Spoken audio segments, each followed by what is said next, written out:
Welcome to Inside the Firm, a podcast dedicated to small business owners and hosted by entrepreneurs, Alex Gore and Lance Cayko.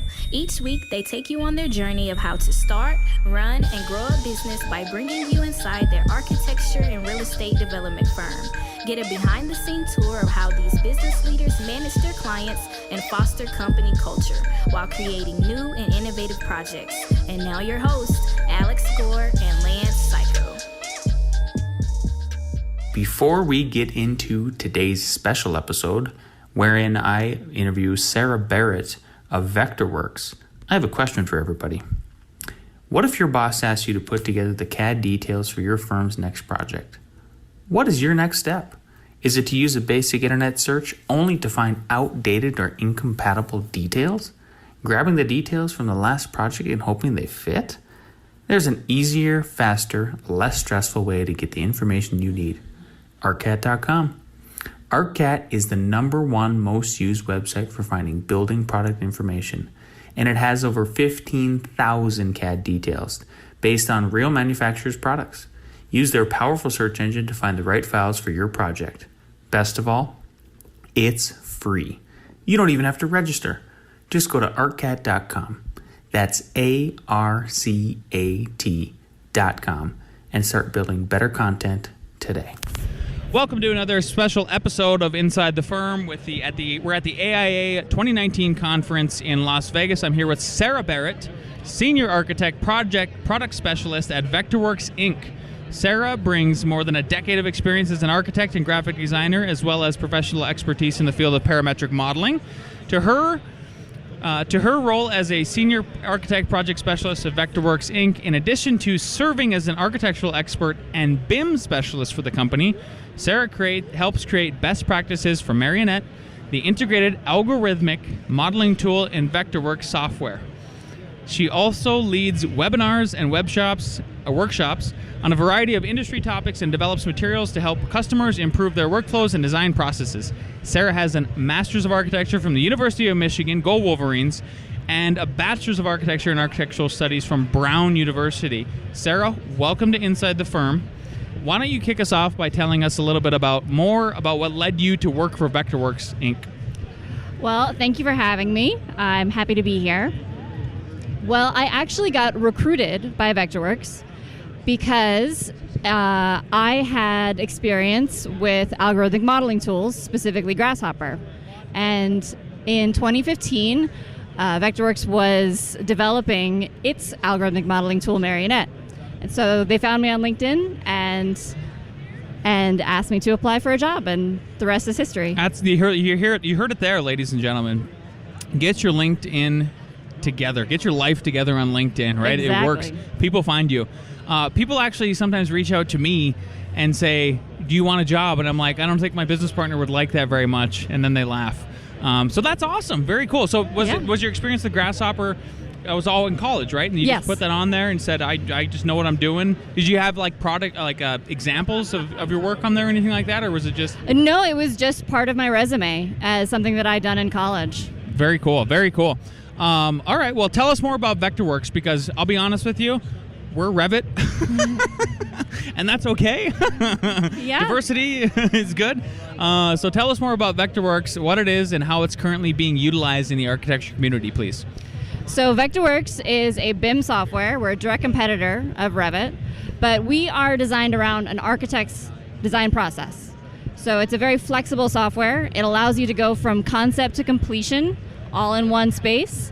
You can do push-pull modeling like SketchUp. You can do NURBS modeling like Rhino. We have the Parasolid modeling engine, which is the same modeling engine that SolidWorks uses. So we have true solids modeling as well. All these tools, as well as BIM tools, such as your typical tools that you would expect in a BIM software. And we were first created on the Mac platform. Oh. So we are now cross-platform. We have the same software for either Mac or Windows, but we have always prided ourselves on our graphics capabilities. And so we not only can you build a full BIM model in VectorWorks, but you can create your drawings, your presentation boards, and get really, really good drawings extracted from your model. Do you mean like renderings? Yes, we do have a rendering engine. What's the rendering engine behind it? It is the same rendering engine as Cinema 4D. Okay. And then we also have opportunities. We have a plugin for Live Sync with Lumion for those who are Lumion users. Yep, we had one. We teach at CU Boulder, so we've had one class use Lumion. It was insanely incredible.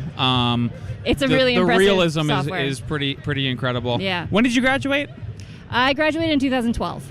Okay, I graduated in 2008. And so in 2000, when I think about what we had to do in 3D, the pains we had to go through with 3ds Max to do photorealistic rendering compared to what people can do now with like Enscape or, in your case, VectorWorks and Lumion, it's like light years difference. Yes. Well, the thing I remember, the problem in school was I was taught a workflow where I used Rhino to create my model and then Illustrator to create my drawings. So I had no way to update my drawings automatically from the model. It was such a tedious process to go back and forth. So if I had a software that would have let me model like that in school and then also extract drawings and create good presentations, that would have been something it sounds like would have liked to have had. Well, I really like that idea of one-stop shop. I mean, that's one of the things that's what's drawn us to just BIM, in general, is Yes. that if you can streamline everything down to one piece of software, and honestly, maybe even get rid of Photoshop, that's not only is going to save your firm money, it's going to make your pipeline for your workflow better. So that's amazing. The big thing that I heard so far that maybe separates VectorWorks from Revit is the capability for organic shapes. Just Yes. in there. Can you speak a little bit more about that? Like, I mean, how does it work for like a parabolic surface? So as I said, it has the Parasolid NURBS modeling engine. So it is true NURBS as And what as is well it, as is it? What does NURBS mean? Isn't it an acronym for something? So NURBS is non-uniform rational B-splines. Boom! She got it. And most people are familiar with NURBS through Rhino. Rhino is Yep. a pure NURBS modeling software, and I mean it does amazing NURBS things, but it allows you in Rhino. It allows you to model things that can't actually exist. Like you can actually fold surfaces or curves in on each other, and it lets you do that. So that's the biggest difference between their NURBS modeling engine and ours is. And yours doesn't allow that to happen. It doesn't right? allow that. Which makes sense because you're going to want to build this thing at the end of the day. You need a certain amount of reality to your model. A certain amount of reality. I like that. VectorWorks. It's a certain amount of reality. Sorry, if that's okay. Okay. Well, very cool. So, what kind of, for an architect like myself, where we're doing, we have a small firm, it's 7 people. We're doing, I wouldn't say we're doing traditional work in the sense that it's like craftsman, but traditional work in the sense that it's planar. Mm-hmm. Every once in a while, we'll do maybe a curvy wall or something like that. But do you find that your clients or the people that pick up VectorWorks more are the bigger firms that are doing bigger stuff? Like was that true or not, or is it like you guys capturing everybody up and down from one person all the way up to Gensler? Well, we do have a full range. I mean, the majority of architecture firms in this country are very small.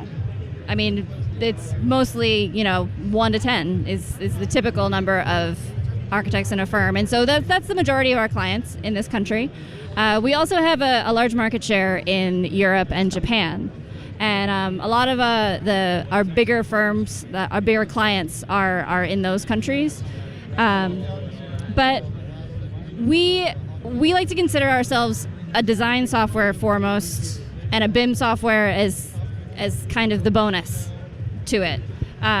We want an architect to actually feel like they can use the software to design what they want to design, and then the BIM is just getting the information they need out of the model they create. Instead of having to follow a very specific workflow in order to use the software, the idea is that you work in it the way that you want to work. Yeah. Exactly. So you don't have to go out like, I know people still love to sketch, and they maybe still do some physical models and stuff like that. But when you talk about staying within that workflow for people of our generation, right? So millennials, and then now probably Gen Z that's coming on the back heels of that and even some of the Gen X people, is I think we're okay, especially millennials, with we're just going to stay in the computer. Yeah. We don't have to go, yes, we can still sketch on the fly and those sort of things, and that's okay. My professors we used to call some of them pencil Nazis because they insisted on doing the pencils. Yeah. And then that's actually the name of our company is F9 Productions, and it was it's a half joke because in 3ds Max you would hit the F9 key, and that was the hotkey for rendering. And so then we said, all we have is F9 Productions. We don't have any built work. So anyway, and then we used to joke they would think oh, you just talk to your mouse and it makes a building. It doesn't work like that at all, does it? So okay. Well, how has so can you share with us do you have is there any firm or project that you've helped with that is a favorite success story in VectorWorks? Something where it's I don't think they could have done this without VectorWorks. Well, the project that we have as our 2019 signature project is it's called the Villanova Icône, and it is one of the first high-rises in Paris since they recently passed the law of allowing buildings up to 50 meters. And so it's a mixed-use building, but mostly apartments on the upper stories.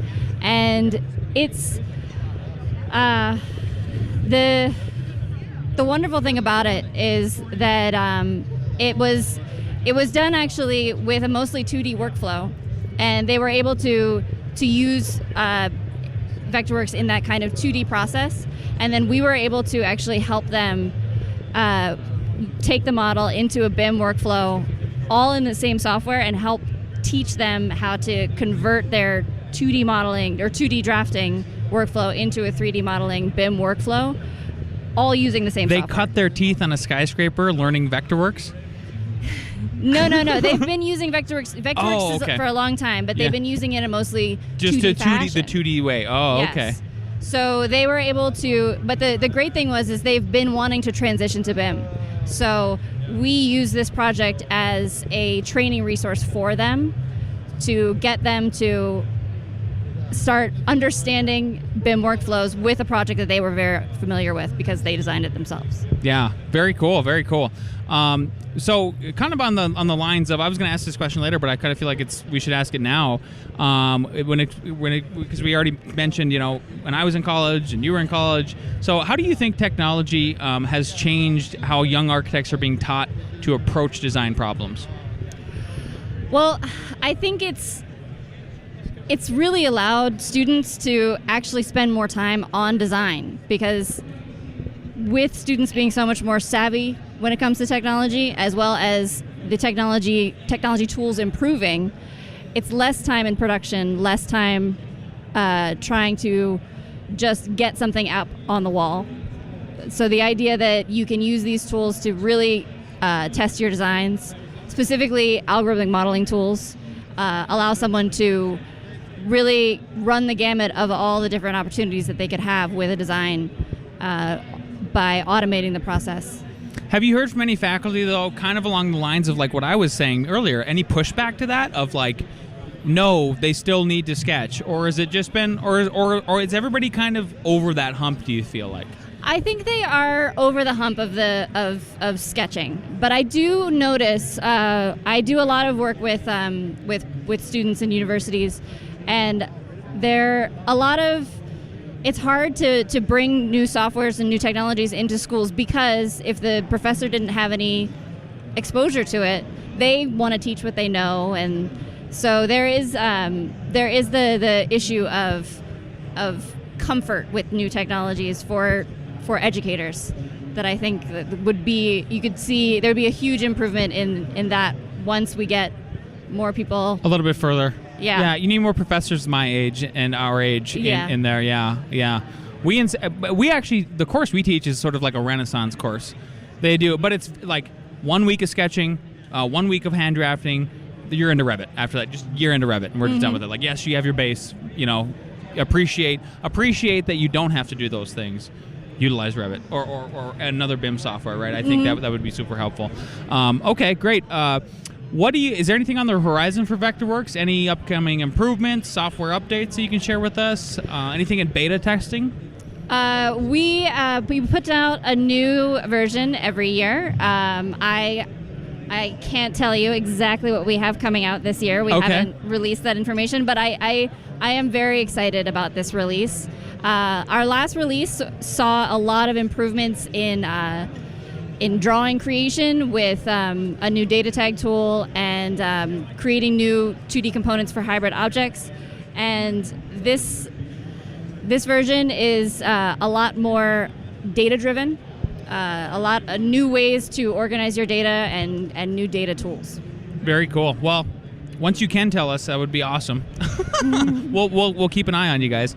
All right, well, switching gears, sort of out of VectorWorks, and just with some general questions that I've been asking everybody at the convention, and I just want to hear kind of I'm trying to get a flavor or a feeling of what the consensus is on these from the general population, because this is a highly technological industry, and we are integrating more and more and more, as we've been talking about on this podcast. So with the exponential growth of technology we've seen in the last century, it seems that automation is inevitable. Are you at all worried that we will lose the architecture profession or other professions to automation? I am not worried. I think that automation can help improve efficiency as far as workflow, and could actually improve the total workflow of a building from concept to actual construction. I think if automation is focused on that area, then it'll be a huge boon to the industry. But I don't think we'll ever lose the necessity of having an architect actually designing a space, having a human interaction with the client, getting an understanding of what the space needs to be. I don't think that could ever really be automated. Well, good. I'm glad to hear that, because I'm an architect, and so are you. Yes. All right. Last one. So 3D printing was expected to transform architecture and construction, but uptake of it has been slow. Once the technology has been adopted, how do you see architects adopting it, and will it usher back in the architect as master builder? Well, I think it is very similar to most technologies. I think we are, in general, as a profession, a little slow to uptake new technologies. The one thing I think I could see as far as bringing the architect back into the master builder would be, this would be an opportunity for architects to innovate construction processes, because 3D printing would offer a completely new way to construct a building than traditional methods. So if we do take those reins and try to help innovate those processes, then yes, I think that could be a possibility. Yeah, I hope so, because I think, one thing that architects are always up against is, let's say we make the curvy, swervy, cool facade, and then you have a contractor come in and go, no, or it's not going to happen, or the budget's too high. Value engineering. Value engineering, yes, the dreaded value engineering, VE. And all of a sudden, an architect has a machine over here, and we go, no, we got it covered. Don't even worry about that. We just got that part of the covered. It might be like a compartmentalizing approach to it, right? Where we start to take these pieces and take care of them, and then the commodity, the art part of it is still in our realm, and then the commodity part of it is in their realm. Yeah. At least that's my hope. So, well, thank you so much for coming on Inside the Firm today, Sarah. Where can people follow you and get in touch with VectorWorks, and how could they start the purchase process? So if you go to vectorworks.net/architect, you can download a free trial and see more stories, inspiration stories, success stories of our clients. We have a blog, Planet VectorWorks, as well as multiple social media channels where you can see all that we're doing at VectorWorks. Awesome. Thanks so much for being on. Thank you for having me.